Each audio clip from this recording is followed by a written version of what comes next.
Nagsisimba ba kayo dito sa Grace Park, Caloocan City?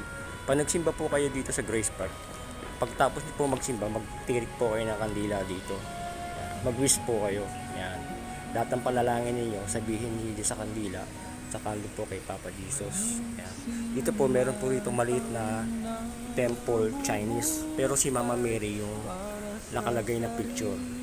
Ang mga Chinese character na nasa paligid ng altar ay isang pagpupugay sa mahal na Birheng Maria. Sa Mandarin po, doon sa taas, yun po, Tiansu Simo, ibig sabihin ina ng Diyos or ina ng Panginoon. Dito po sa left side, Ren Ai Ren Si Wang Gu Hui Po, ibig sabihin ng pag-ibig at habag ay lumalaganap sa lahat ng bansa. Dito po sa kanan, Murang Haude po si Jingyang. Ang kaluwalhatian ng ina ay hinahangaan sa buong mundo.